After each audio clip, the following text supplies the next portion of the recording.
هي الدنيا فلا تركن إليها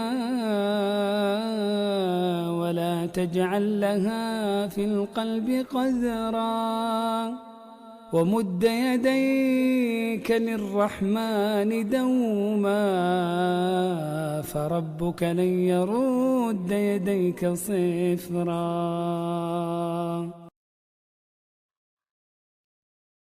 Assalamualaikum warahmatullahi wabarakatuh. Alhamdulillah wassalatu wassalamu ala Rasulillah thumma amma ba'd. Sahabat Al-Quran rahimakumullah dimanapun Anda berada, berjumpa kembali bersama kami di IKT Islamic Channel, channel kaum awam. Masih di kursus Tajwid Dasar Sadida, belajar tepat membaca Al-Quran. Masih melanjutkan pembahasan tentang sifat lazim yang mempunyai lawan atau kebalikan yang sering kita sebut dengan sifatul lahal diddun atau sifatun mutaddadah, masuk kepada pasangan sifat huruf yang terakhir atau yang kelima, yaitu al-idlaq dengan lawannya al-ismat. Ini cara membahasnya sebagaimana yang kami sampaikan pada materi yang terdahulu. Ini agak berbeda dengan keempat pasang yang lain, ya. Mari kita langsung lihat. Jadi sifat idlaq ini aslinya secara bahasa itu berasal dari kata dzalqun yang berarti ujung. Dinamakan demikian sebab huruf-hurufnya keluar dari ujung lidah. Ya, ada tiga, yaitu nun, lam, dan ra, dan juga dari ujung bibir, yakni fa, ba, dan mim. Ya, keenam huruf ini tergabung dalam ungkapan farra min lubbin. Ya, sebagaimana yang disampaikan oleh Syekhuna Al-Imam Ibnul Jazari rahimahullahu ta'ala. Jadi hurufnya ada 6. Ya. Itu idlaq. Kemudian sifat ismat, ya, secara bahasa itu berarti al-man'u atau hal menahan, melarang, ya, dan juga bisa kita artikan dengan menghalangi. Dinamakan demikian kenapa? Sebab kata bahasa Arab yang berhuruf asli 4 dan 5, ya, itu tidak mungkin hanya terdiri dari huruf-huruf ismat. Jadi itu sebuah pantangan, ya, sebuah pantangan. Tapi ketika kita ternyata dapati ada kata-kata bahasa Arab yang mempunyai huruf asli 4 atau 5 dan ternyata itu hurufnya adalah ismat begitu, maka kesimpulannya bagaimana? Kesimpulannya kata-kata tersebut itu bukanlah kata asli bahasa Arab, ya, atau yang sering kita sebut dengan, ya, kata atau bahasa ajam begitu, ya, bahasa non Arab. Ya, contohnya adalah kata asjad. Asjad ini wazannya, ya, kalau dalam ilmu sharaf itu adalah fa'lal. Ya, keempat-empatnya itu adalah huruf asli. Ya, bukan huruf tambahan, ya, bukan termasuk dalam lingkupan sa'al tumuniha, ya, sebagai huruf-huruf ziyadah, ya. Sekali lagi ini dalam ilmu sharaf.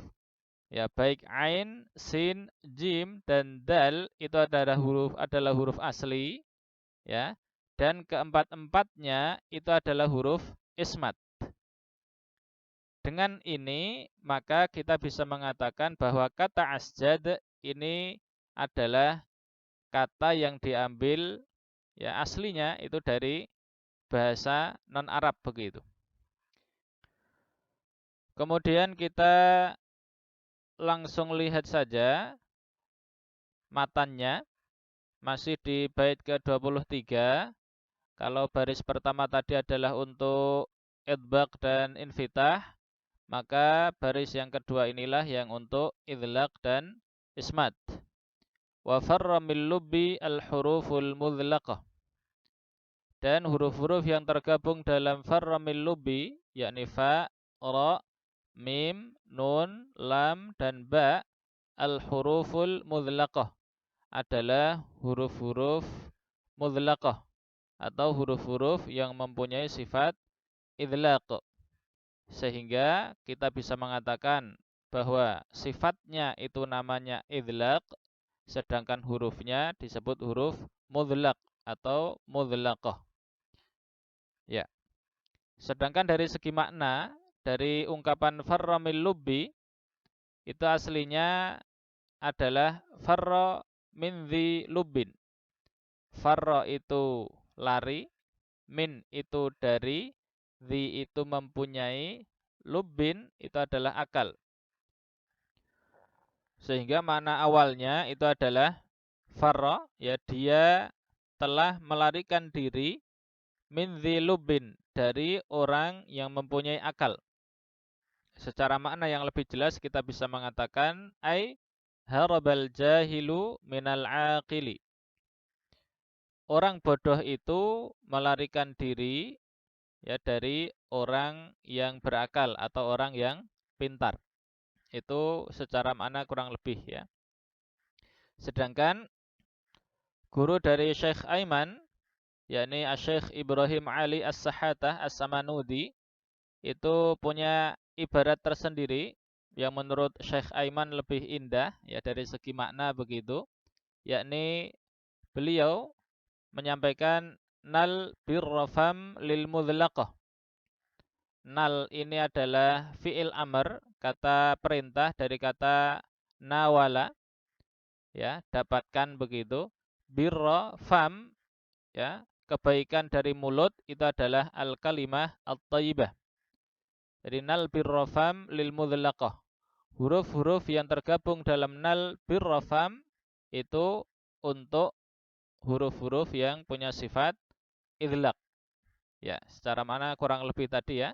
Jadi dapatkanlah, raihlah kebaikan mulut, ya, yakni al-kalimah at-thayyibah. Ya. Terakhir, sahabat Al-Qur'an rahimakumullah, catatannya adalah seperti yang pernah kami singgung pada pertemuan-pertemuan yang lalu bahwa kedua sifat tersebut, yakni sifat idlaq dan ismat, itu sama sekali tidak berpengaruh pada pengucapan suatu huruf. Ya, sehingga tidak termasuk dalam pembahasan ilmu tajwid, melainkan masuk dalam ilmu shorof, ya, ilmu perubahan kata dalam bahasa Arab. Nah, jika Anda atau panjenengan begitu mendapati ada yang mengatakan bahwa sifat idlaq ini diartikan sebagai cepatnya pengucapan suatu huruf begitu dan seterusnya, sedangkan ismat itu diartikan ya sebagai beratnya huruf dan tidak cepatnya dalam pengucapan, maka menurut hemat kami itu mohon maaf ya kurang tepat begitu. Dan bagi kami pribadi pendapat dari Syekh Aiman ini ya, dan insya Allah merujuk kepada pendapat-pendapat yang lain begitu dari para ulama salaf, itulah yang lebih tepat begitu ya. Wallahu a'lam. Demikian juga catatannya terkait dengan idbaq ya dan infitah ya, dari segi pengertian itu ada yang berbeda.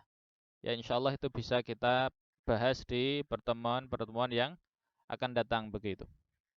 Baik, itu sifat-sifat yang mempunyai lawan mulai dari yang pertama hingga yang ke-10 ya. Mudah-mudahan ada pencerahan begitu meskipun hanya 1 titik 2 titik yang akhirnya itu mengantarkan kita kepada pemahaman yang lebih matang dan lebih mapan terkait dengan ilmu tajwid ya secara teori. Dan sekali lagi secara praktek, maka tentunya kita tetap berpegang pada talaqi dan musyafahah langsung kepada para masyayikh yang musnid yang sudah mempunyai sanad begitu sampai kepada baginda agung Rasulullah sallallahu alaihi wasallam. Ya, terakhir mari kita akhiri, kita pungkasi pertemuan kali ini dengan sama-sama mengucap zikir kafaratul majlis. Subhanakallahumma bihamdik asyhadu an la ilaha illa ant astaghfiruka wa atubu ilaik. Insyaallah berjumpa kembali di pembahasan sifat huruf yang tidak berlawan, ya. Allahumma iyyaka na'budu wa iyyaka nasta'in fahdina siratal mustaqim. Wa akhiran naqulu lakum assalamualaikum warahmatullahi wabarakatuh.